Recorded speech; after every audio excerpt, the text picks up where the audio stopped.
Welcome to Red Hot Mindset. I'm your host, Gabe Cox, and through this podcast, I'm on a mission to help you step into the fire of refinement so God can mold and transform you into a woman ready to step into your calling and crush your goals, His way. I do this by helping you overcome your mental barriers through a faith-based approach of building inner strength and resilience. Each episode, I will bring you thought process, productivity tips, and inspirational stories from everyday people, all so you can live intentionally and move forward confidently with the gifts God has given you. As a running enthusiast, I believe that life is one massive marathon, and it's up to you to run your own race and to finish it well. Step into the fire with me because I know you will come out stronger.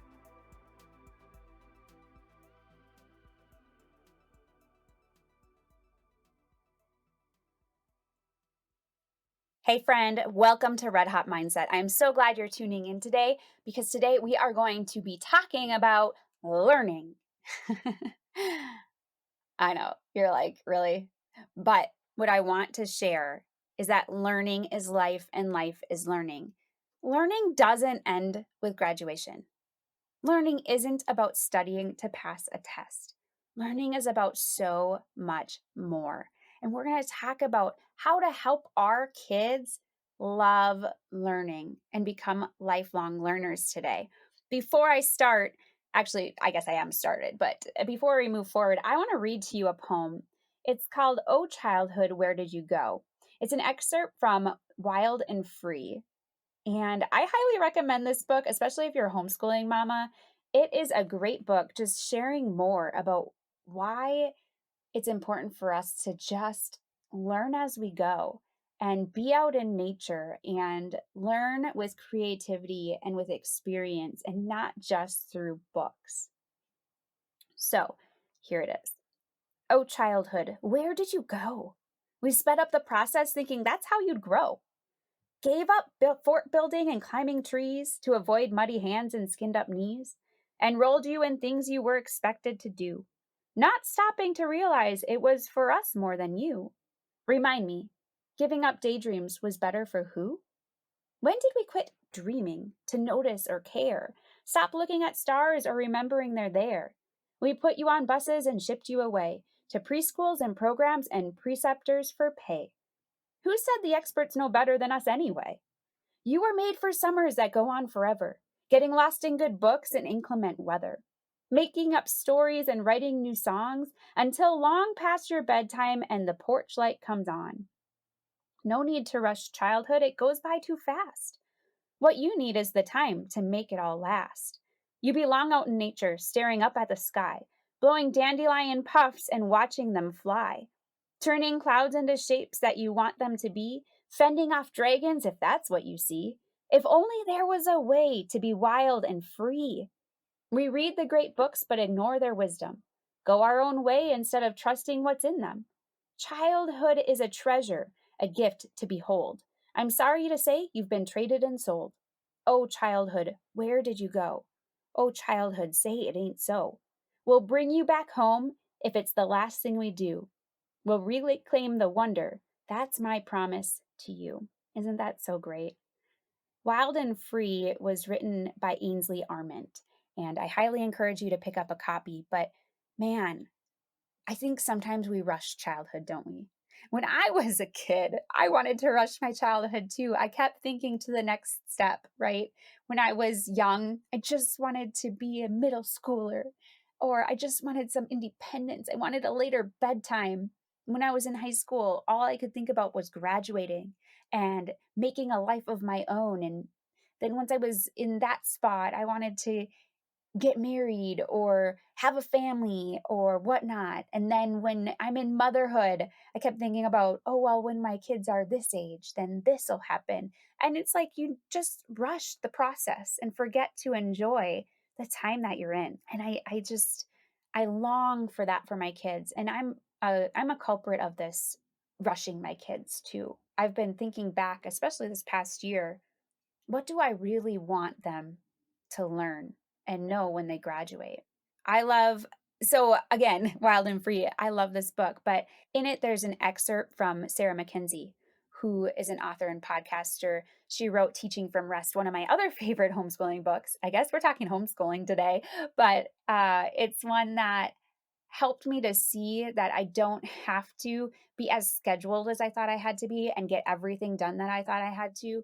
I could take the time to make sure that they master something before I move on. So that is also a really good book, especially if you're homeschooling for the first time or if you're thinking about it. But in Wild and Free, here's the expert, I guess expert too, but the excerpt from Sarah Mackenzie. She said, "We have this desire to give our kids what we call an academically rigorous education. The word rigor comes from the Latin rigorius, or rigoris, which means numbness, stiffness, hardness, firmness, roughness, rudeness. Rigor mortis literally means the stiffness of death, which I think we can all agree is not the goal of homeschooling our children.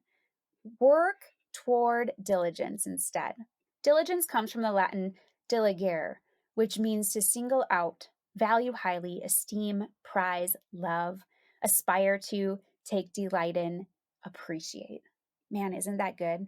How many of you have said, I want a rigorous education for my kids? I said that. I wanted it to be academically sound and I wanted to make sure that they had the best of the best, right? But diligence, working toward diligence sounds so much better. Learning should be fun because of the experience and knowledge you gain.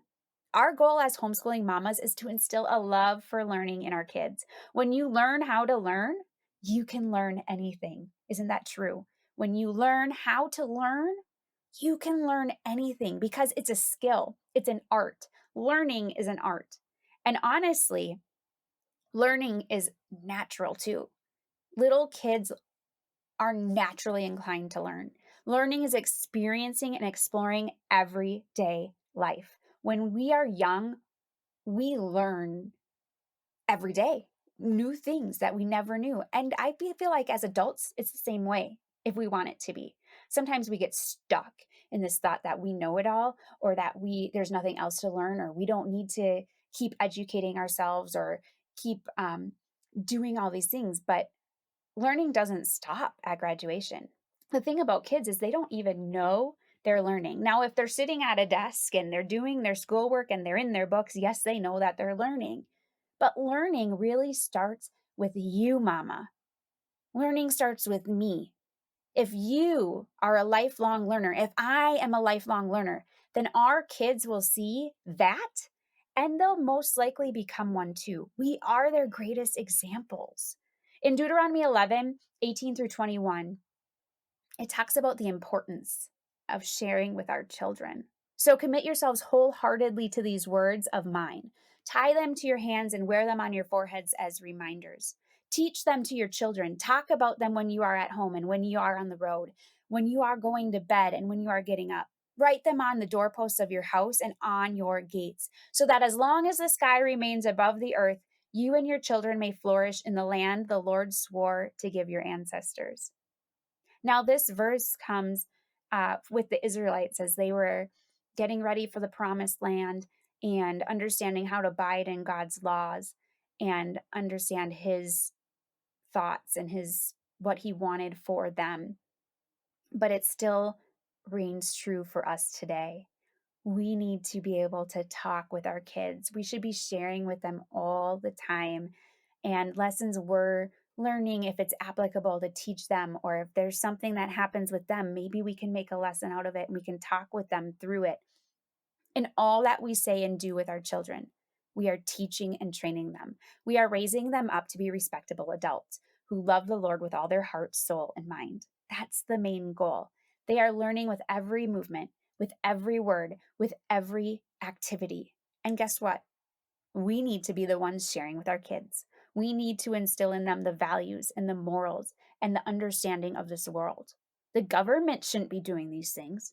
The schools certainly shouldn't be doing these things. Their social, emotional learning needs to stem from our homes, from us, in the safe place. It is our responsibility to help them to love learning and to become lifelong learners. Lifelong learners are motivated to learn and develop because they want to, not because they have to. Lifelong learners understand the world around us. Lifelong learners are innovative and creative. There's so much that goes into being a lifelong learner. When you're a lifelong learner, you find joy in the smallest of things. Have you ever taken your kids on a hike or out into nature and they've been exploring and digging and looking at all the leaves and climbing the trees and experiencing nature? And they find, have you noticed that they find joy in that exploration? And guess what? They're learning in it. They're learning to be creative because they're probably imagining themselves in this deep forest, maybe as a superhero or um, fighting bad guys or whatever it is, but they're probably using their imagination at the same time. And this is so good for their brains.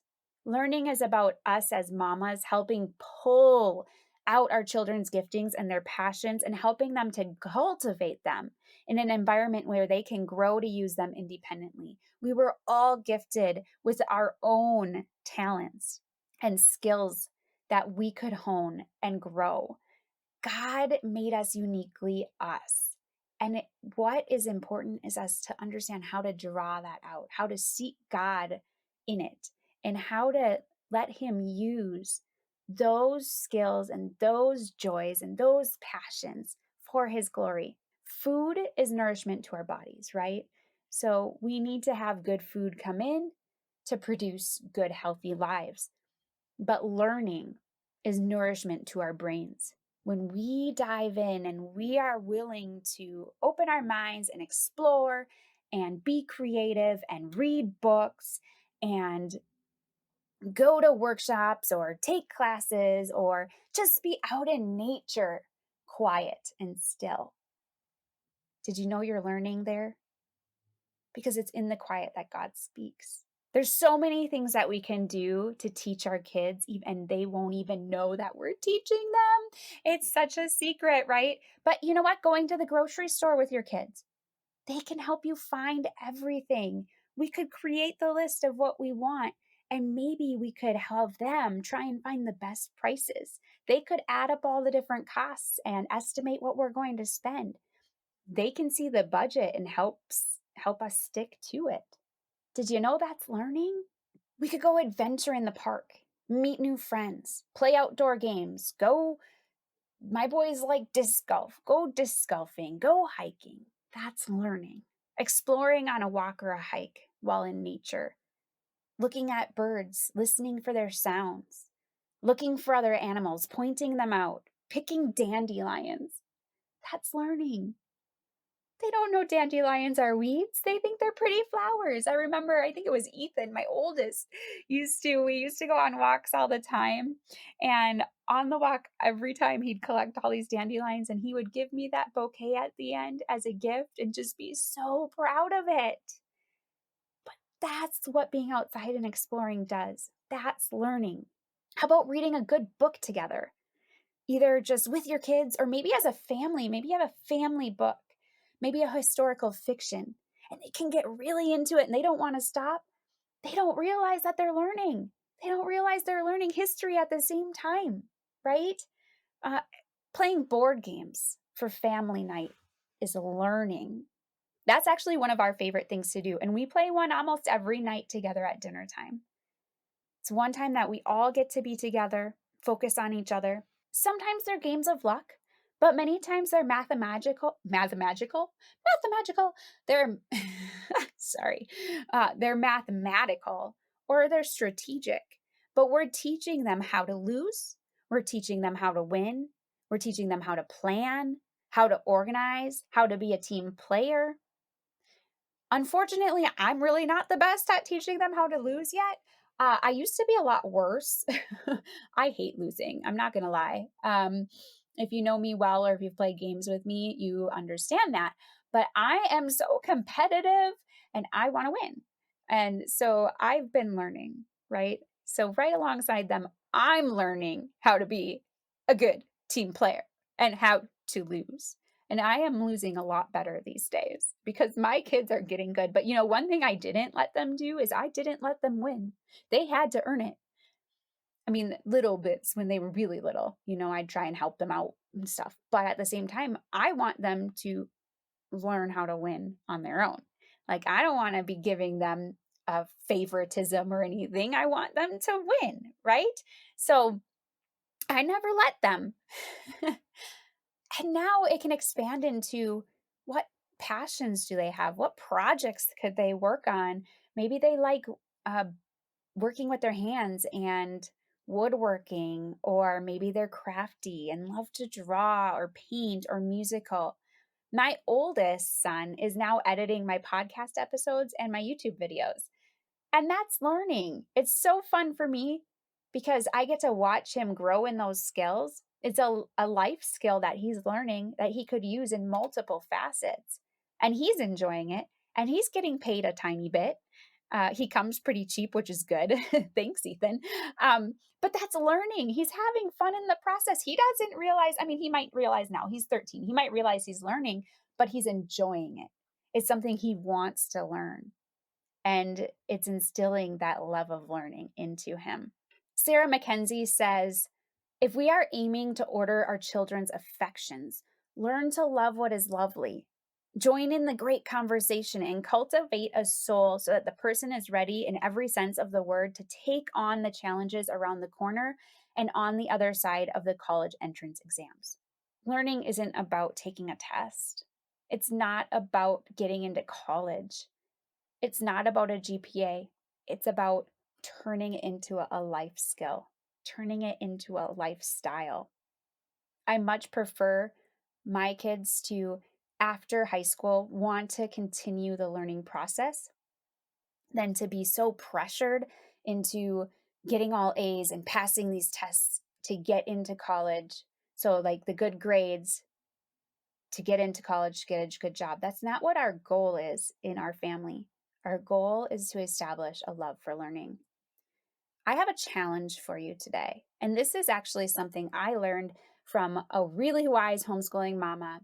Her name's Nancy. And if you're in Minnesota, she has a homeschool store in Elk River called, what is it called?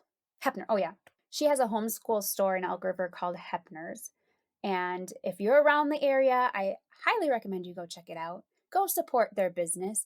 But she will sit down with you and she will talk to you forever and help you to understand your kids' learning styles and what kind of even curriculum could work for them or how you can help teach them and guide them. But one thing that she mentioned to me as I was starting homeschooling that has stuck with me, this is our 9th year of homeschooling. So it's stuck with me up until now. And she told me, I want you to write down the top 10 things you want your child to know before he graduates. And I did that. And guess what? The first thing was not, I want them to have really great grades, or I want them to have a real good foundation of mathematics. It wasn't about the subjects. My top one was I wanted to instill a love for God and their faith. Another one was I want to help them learn how to think and not just learn what to think.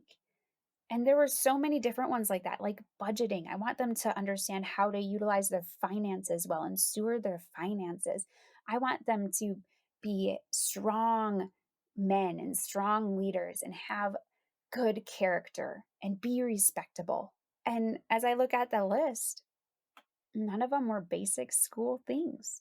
They were things that we'd be learning every day together. So, my guess, and this is my challenge for you, I want you to write down the top 10 things that you want your child to know before he or she graduates. Whether they're in physical school or you homeschool, that doesn't matter. I want you to write down what you want them to know. Because my guess is it's not going to be the main subject at the top of your list either. I was challenged by another homeschool mom. I was challenged by Nancy when I started this journey.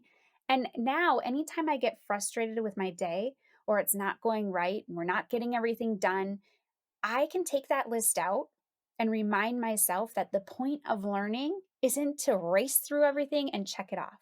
It's not checklist mentality. It's a lifelong skill I want my children to cherish. If you're not a homeschooling mama, like I said, this still works. It's important for us to define the most important things that we want to instill into our children before they leave home. because one day, not too long from now, they will. Even if you have tiny little babies, cherish them now, but it goes too fast. It really does. I only have 4 years with my oldest, maybe 5, but I really only have 4 years left with him. The time literally flies. He's going to be a freshman in high school next year. I am not old enough for that. Um, you know, anyway, whatever. And after that 4 years, I pray I did enough. But enough meaning I spent enough time with him. I prayed enough for him. I let him make enough mistakes. I let him take enough risks. I let him play and be a kid enough. I let him explore enough.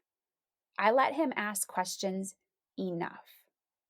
And that's almost a checklist in my spirit for me on if I'm doing my role as a mom.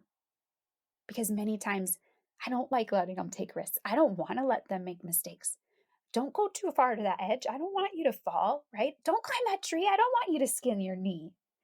I don't want you to fall and hurt yourself. No, play it safe. Do you feel that way? But as we raise them, we need to slowly lighten the reins and let them loose and let them explore. Let them learn. Let them make their mistakes and take those risks. Not all.